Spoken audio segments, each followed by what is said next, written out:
of the day, Gaurav Rastogi and he's been not a new for anyone, but Anandji, if you can take over, introduce Gauravji, and we can start off with the first session.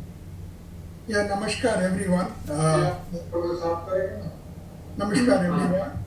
Can everyone just mute themselves if you are not speaking? Yeah, Padmaja, can you mute everybody else? Yeah, I think we need a host keys to give to somebody who can Yeah, mute and yeah, people. yeah, we do. So Uma Shankar is the host. Okay.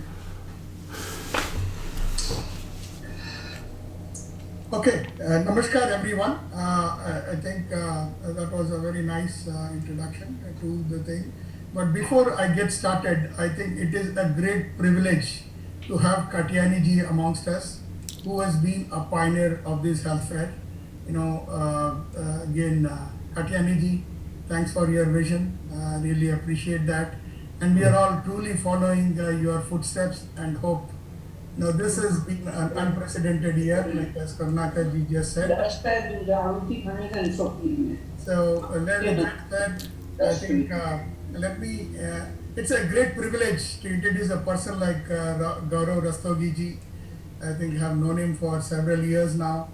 Gaurav Rastogi ji is an entrepreneur with 20 plus years of executive experience in Infosys and the most modern technologies, AI startups. AI stands for the artificial intelligence.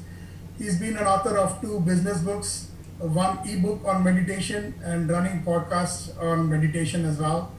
Rastogi ji holds a mechanical engineering undergrad from Delhi Technology University and is an MBA from IIM Ahmedabad. Rastogi ji also has a spiritual name called Ekras Gorakh.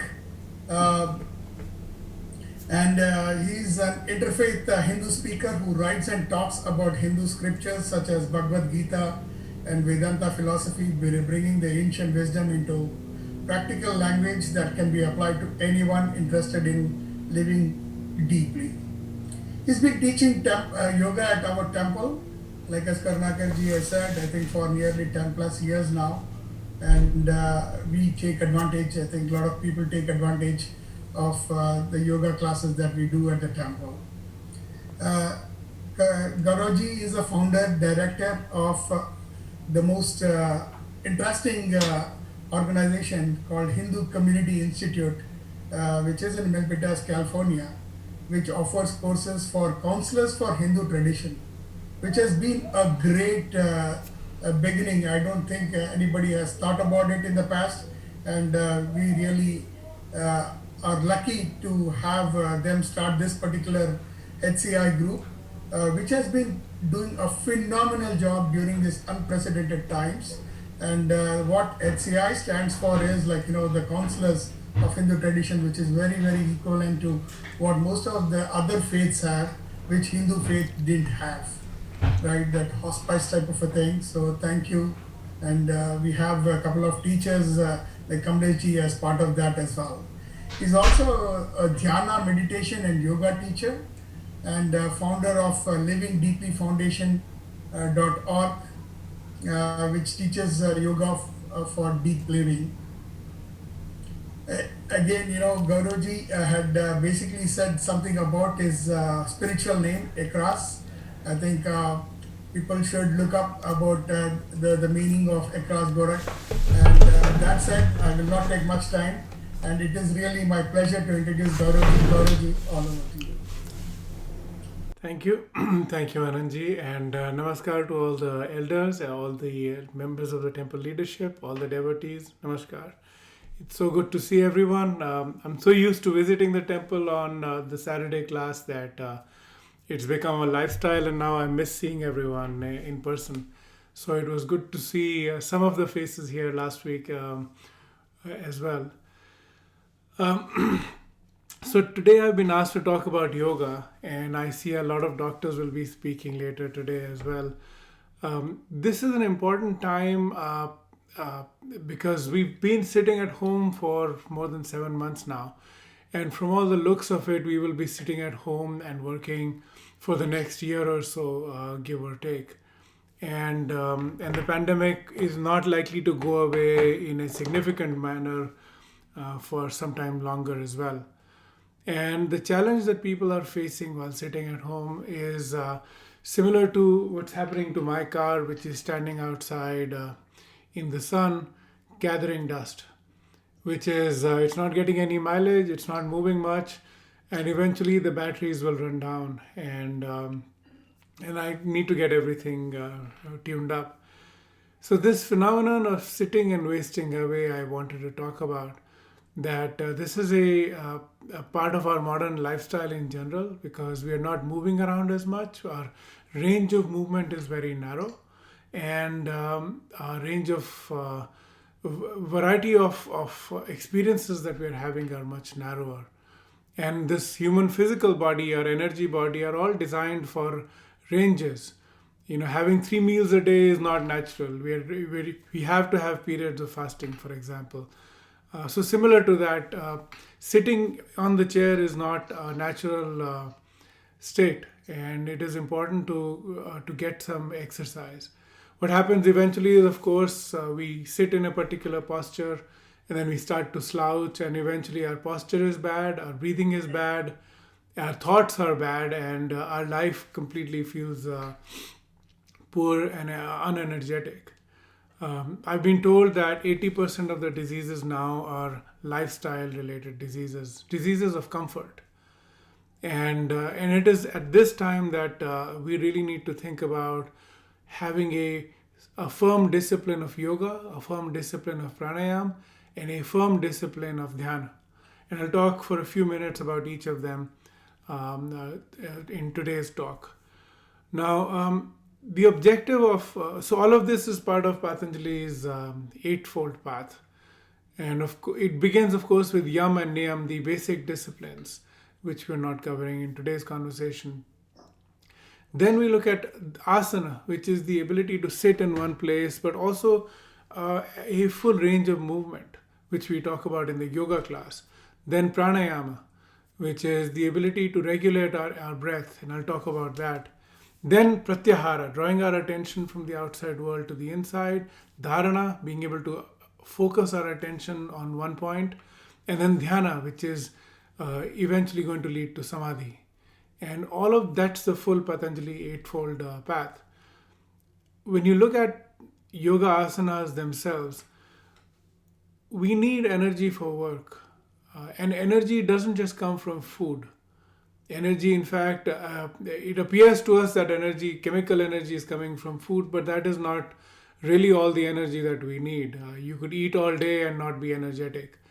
The energy that we need is internal energy, our own fire, which of course the Ayurveda doctor will talk about, but our spiritual energy as well. Because what do we need to do at work? What do we need to do at our families? Is influence people.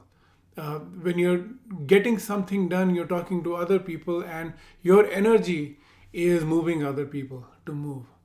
If you're sending an email, how energetic are your words? If you're talking, how energetic is your voice? If you're meeting someone, how much energy is there in your interaction? And that energy is what gets work done. It's not merely just the act of sending an email or saying a few words. And that internal energy that runs low when you have a poor discipline, poor daily discipline, because then your face will not be bright, your energy will be poor, your voice will be not as bold, and eventually you don't get the effect that you want in the work that you're doing. So that energy that we need for work, it comes from deep within. And what yoga asana does, there are several things that good practice of yoga does. And I'll show you a few resources. Most of you I can see are familiar names, so you already know. Yoga asanas are important for many reasons. One, it restores the full range of motion.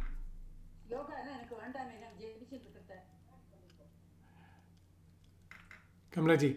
Oh, yeah, okay.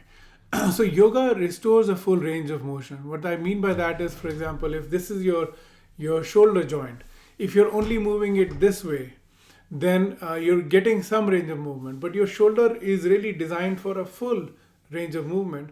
But now, where are we throwing things? We're not throwing things, we're not chopping wood, we're not doing things that our ancestors used to, which this body is built for. So our joints are not getting a full range of movement.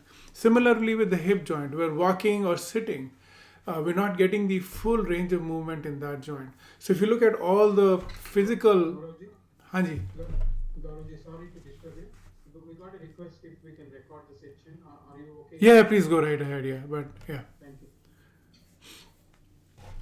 So yoga asanas, the important thing with yoga asanas is that it restores our full range of movement, and it doesn't matter if you're active, if you exercise, if you work out.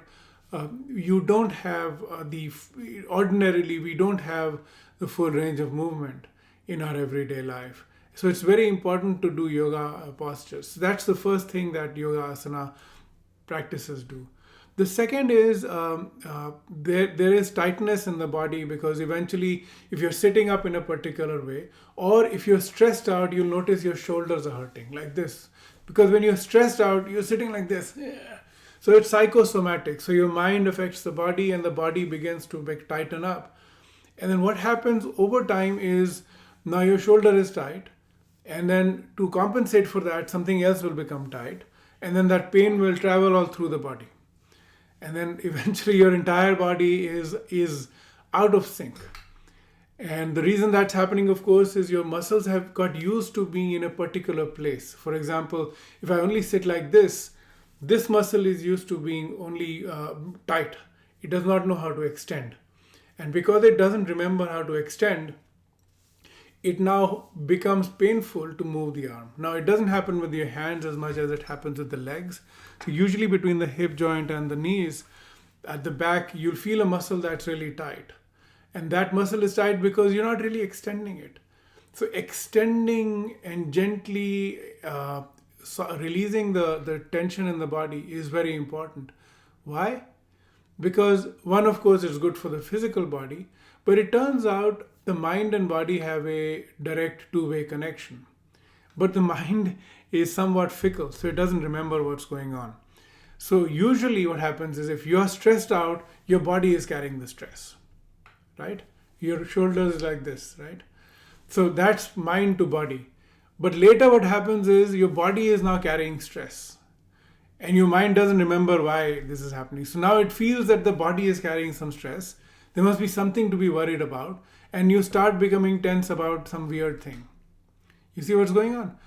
And so now you're going to have negative thoughts or painful thoughts or all sorts of negativity because your body is not relaxed. So the second reason you should do yoga practices routinely is to restore that sense of harmony within your different body parts, which allows you to feel a sense of comfort in your own body. It's very important. The next thing is yoga practices also improve your mood, because it improves the flow of energy through the body, and that improvement in the flow of energy improves the moods. And when your mood is improved, your face is lit up, your voice is lit up, people are nicer to you, right? You're nicer to people, people are nicer to you, you have better outcomes. So having a practice of yoga is actually also good for people all around you, because they feel your calmness. They'll feel your calmness and your centeredness, and they'll reflect it back on you. And so it's actually good for family life as well. So for those reasons, I strongly recommend to everyone I meet yoga, a practice of yoga. You can practice, it doesn't matter how long, you could even do 10 minutes, 20 minutes of yoga. When I started doing yoga way back when, I started doing 10 minutes of yoga. The important thing is to form a habit. Once you form a habit, I can now do an hour, hour and a half, 2 hours of yoga and not notice that the time has gone. And so it's just a question of forming a habit. Once your body knows how it feels to be fully relaxed, you will not go back. You will keep wanting to go back to that state and doing yoga exercises, yoga postures. So those are the things. Now there is, of course, some some warnings. All yoga postures are not for everyone, and you have to listen to your body.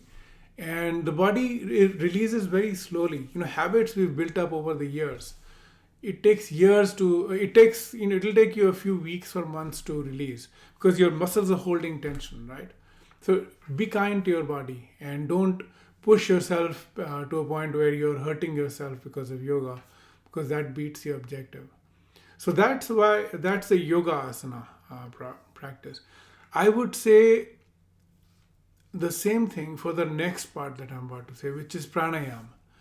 Now, most people who do yoga don't end up doing pranayama because it seems like I already know how to breathe because I'm alive. But that is not so. We actually don't know how to breathe. And pranayama is not just breath regulation.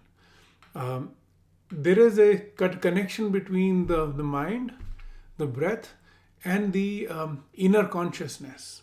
So the brain, the body, and the mind, they are connected.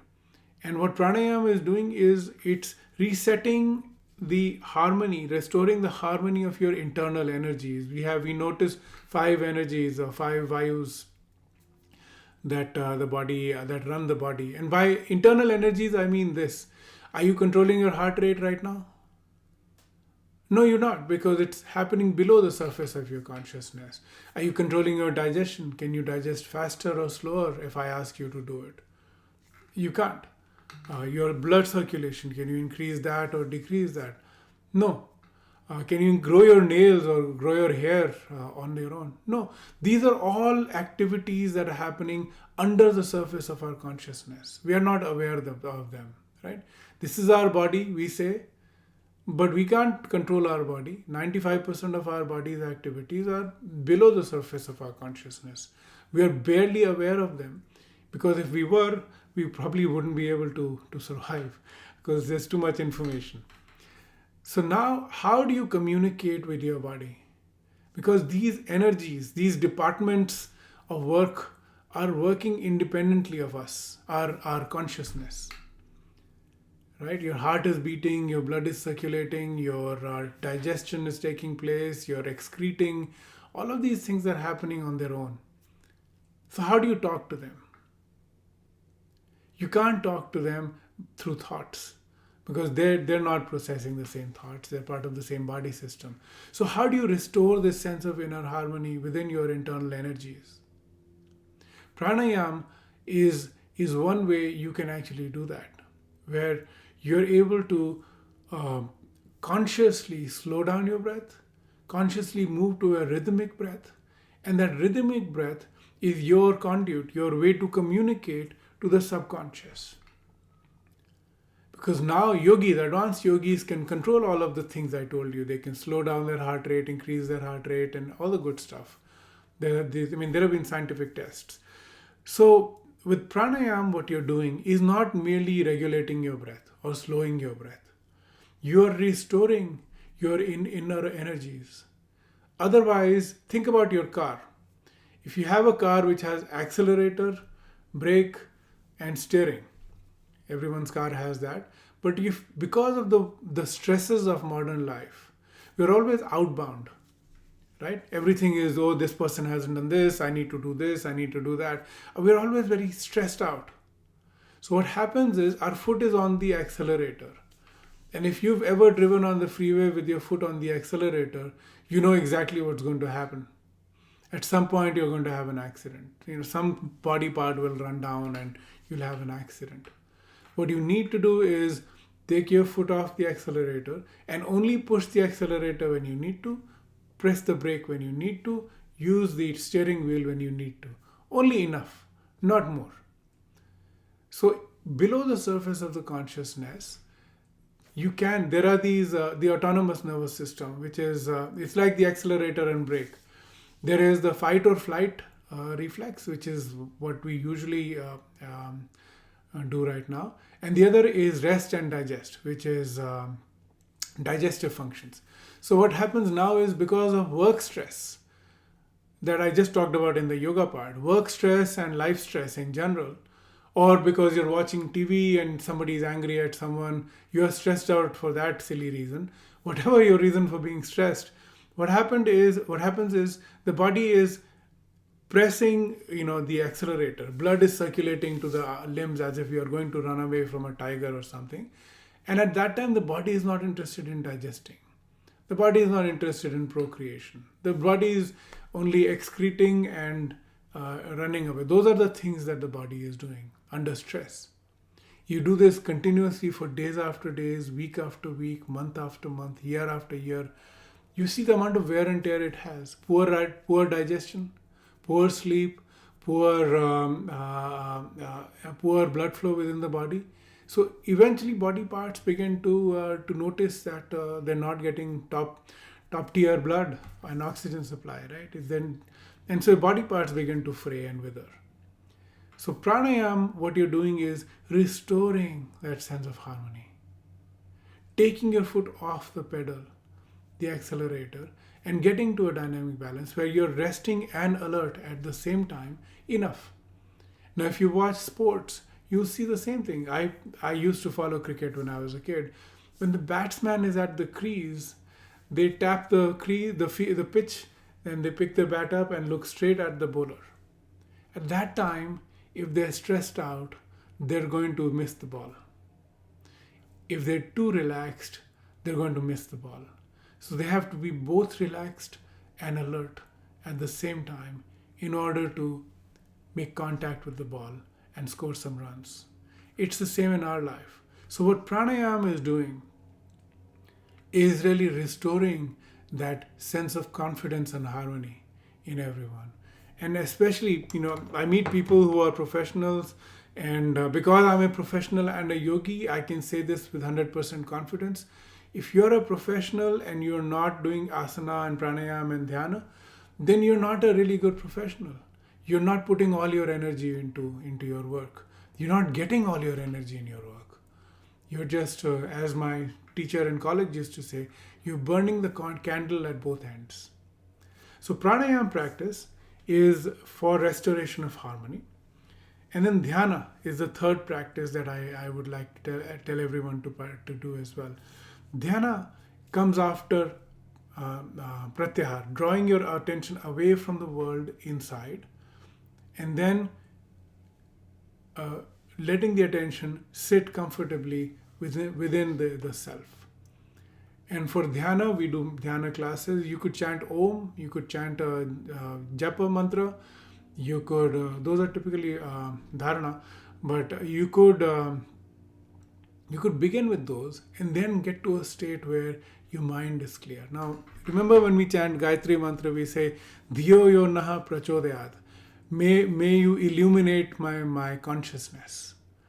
Right? What is this consciousness that we are illuminating?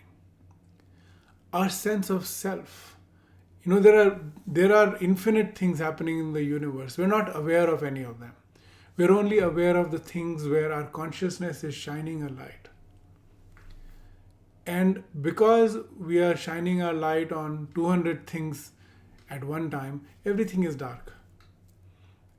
So nothing appears in sharp focus because our attention is distracted. We're angry. There's so much energy we've already lost, so much attention that we've already lost in the world. So with dhyana, what you're doing is recollecting all your attention. Recollecting your attention so you can deploy it on the task at hand. It is like focusing the sun's rays. When with a lens you focus the sun's rays, you can burn a leaf or wood just by holding the lens in one place. That's what you're doing with dhyana. And if you're a professional, if you're working in the modern world, you have to meditate because otherwise your attention is going away into 1,000 different directions and you're not getting anything done. You have to work harder to get anything done because you have 1/10 attention in this, 1/15 in that, and so on and so forth. It's terrible. So in the modern world, learning to sit, learning to breathe, and learning to direct attention through dhyana are very essential practices. Because only then will we be able to only then will we be able to get the most out of our life and our energies that we're putting out. Sorry.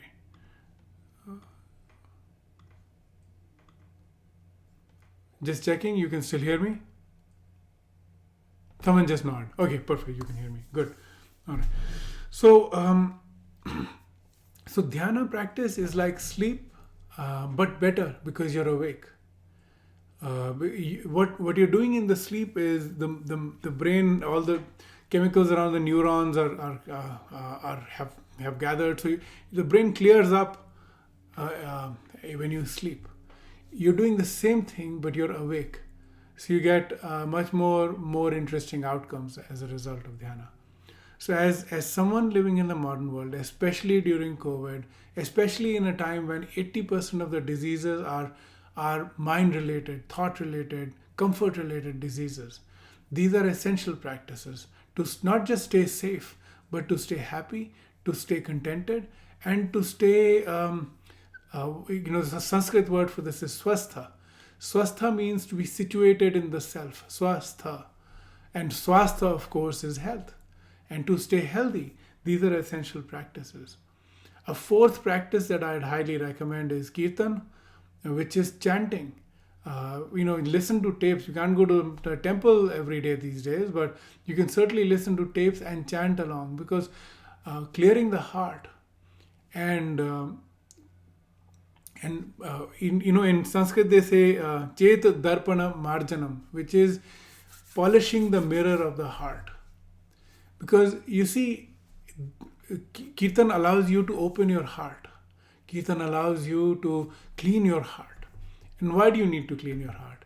Because the world that you're seeing, you seem like you're seeing from your eyes and the world is outside. That is not so.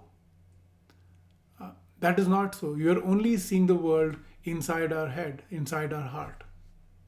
What the world is outside, no one can tell. I don't know if you're there at all, because my only experience is what I'm experiencing inside. So when I cleanse my heart, I can see the world more clearly. The heart is a mirror, and I can see the world more clearly and more harmoniously and more favorably. People are not evil. People are not trying to get me. There is no worldwide conspiracy to do this or that. All of those are narrow-minded, narrow-hearted problems. When you practice kirtan, it widens your heart, it warms your heart, and it polishes the mirror of your heart, and everything appears to have stabilized again. And that is an important practice for health, not just mental but also spiritual health. So those are the practices I recommend to everyone during and before and after COVID, because they're essential to being in this modern world. And these are not just for yogis that have left their grihastha life and are living in caves in the mountains. These are for every one of us who are living in our own personal caves these days. I have a few resources to share with you. I don't know if I'm able to share the screen. I am able to share the screen. Fantastic. So we have a yoga class that we do. You already know this. Most people I can see are friends from that. But you can go to the Hindu Community Institute at hinduci.org. Go to the wellness page, and you're going to see me. But that's not why you're here. You should register here for the yoga class, and then we have yoga classes all through the day that you should attend. You get a Zoom link and you'll be able to attend these yoga classes. The other resource I have for you is we have a yoga group on WhatsApp. So if you pick up your phone like this, you take your phone and you open the camera app. Open the camera app and point it at your screen. Point your camera app at the screen where you see this image, and it will immediately ask to add you to the yoga group, and you'll be able to join this group.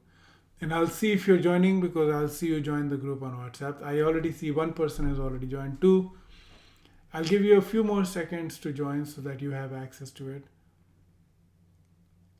Fantastic. All right, I have 5 more seconds and I'll stop sharing. Great.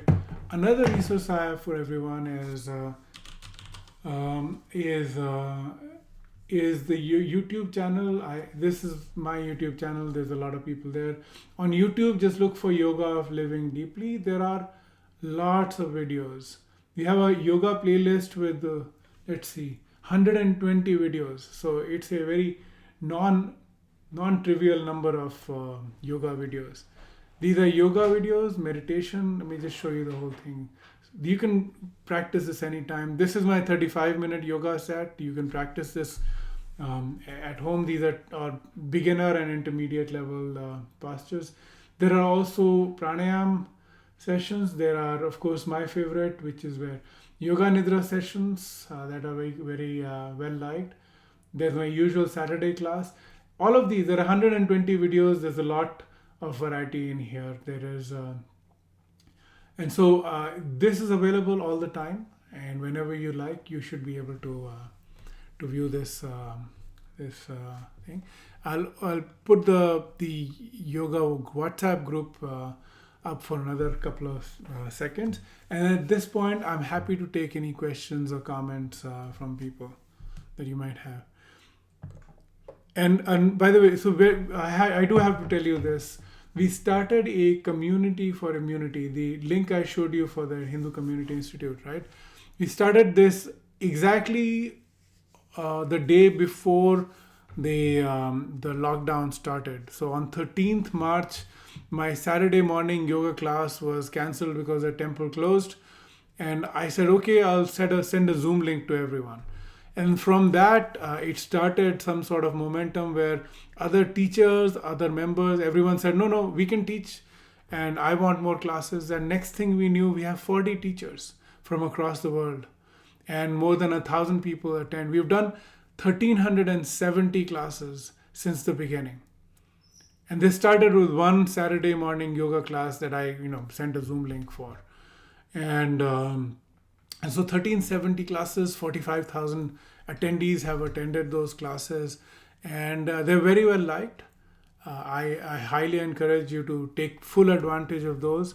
And we're going to add more speaker sessions in those classes as well. And so if you're on the mailing list, you'll get invitation to those free.